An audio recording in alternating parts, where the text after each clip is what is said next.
Y letter, और इस Y letter के 3 साउंड्स होते हैं। उसमें से फर्स्ट वाला होता है य। वाई लेटर साउंड इज य। कहाँ आता है? तो फर्स्ट या फिर बिटवीन में अगर आया तो वाई लेटर क्या करता है? य साउंड करता है। Next Y letter sound is E. अब ई साउंड कैसे याद रखोगे?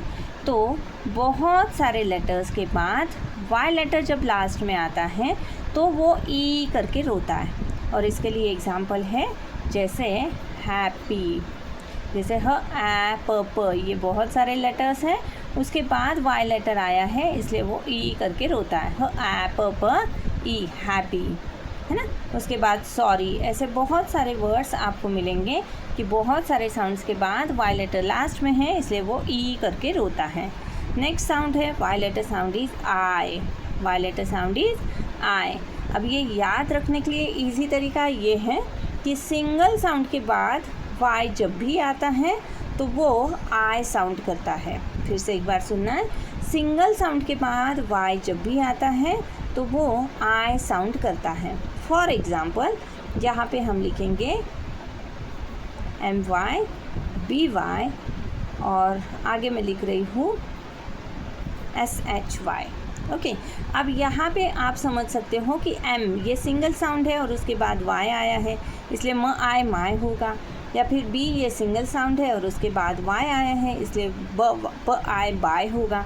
पर यहाँ पे SH ये आपको 2 लेटर्स दिख रहे हैं, इसका मतलब आपको लगेगा कि ये सिंगल साउंड नहीं है। सेम बच्चों को पढ़ाते टाइम भी यही कन्फ्यूजन हो सकता है। तो उन्हें हमने जैसे स्टार्टिंग में बच्चों को सिखाया था, एक थी L शेप की बिल्डिंग, L शेप की बिल्डिंग, ओके, L शेप की बिल्डिंग, जिसके अंदर क्या क्या आया था कि जैसे ब्ल है, क्ल है, फ्ल है, प्ल है, यानी ऐसे कुछ लेटर्स थे जो L शेप की बिल्डिंग में थे। तो बच्चे यहाँ पे अच्छे से याद रख सकते हैं कि जो भी L शेप की बिल्डिंग में आता है वो सिंगल साउंड होता है। तो जैसे यहाँ पे हमने ये वाला वर्ड लिखा, ओके, और उसके बाद Y लिखा है। अगर आपने उनको अच्छे से सिखाया है तो वो समझ जाते हैं कि फ्ल आई फ्लाई होता है, यानी L शेप की बिल्डिंग में आया है फ्ल, यानी वो सिंगल साउंड है, और आई फ्ल आई फ्लाई, सिंगल साउंड के बाद Y आया तो आई साउंड करता है। सेम वैसे ही R शेप की बिल्डिंग भी होती है, ओके। तो वहाँ पे भी जैसे आप क्र, फ्र, ड्र, ग्र, ऐसे बहुत से साउंड्स आते हैं जो R शेप की बिल्डिंग में आते हैं। उसी का एग्जांपल लेने के लिए अगर हमने यहाँ पे क्र या फिर फ्र लिया और उसके आगे Y लिखा, अब आपने उनको बताया है कि जैसे CR क्र, ये R शेप की बिल्डिंग में है, फ्र R शेप की बिल्डिंग में है, तो क्र आई, फ्र आई फ्राई, यानी R शेप की बिल्डिंग में जो साउंड्स आए हैं वो सिंगल साउंड है और उनके बाद Y आया है इसलिए वो क्या करता है? आई साउंड करता है। सेम वैसे ही स्मार्ट S जिसमें आता है जैसे स्प, स्म, स्क, है ना।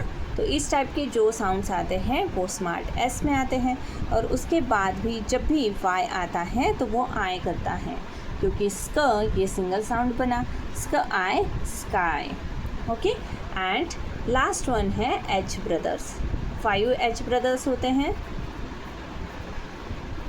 ओके। तो जैसे वहाँ पे है श, च, थ, फ, ओके। तो ये सब जो है ये सब होते हैं H ब्रदर्स। तो L शेप की बिल्डिंग, R शेप की बिल्डिंग, स्मार्ट S और H ब्रदर्स, इसमें से कोई भी वर्ड साउंड्स आपको दिखा और उसके बाद Y आया है तो इसका मतलब समझना है कि सिंगल साउंड के बाद Y आया है और इसलिए वो साउंड करेगा आई, आई, आई, ओके। तो इसकी प्रैक्टिस करना है, एग्जाम्पल्स देखने हैं ताकि आपको और अच्छे से रीडिंग आएगी।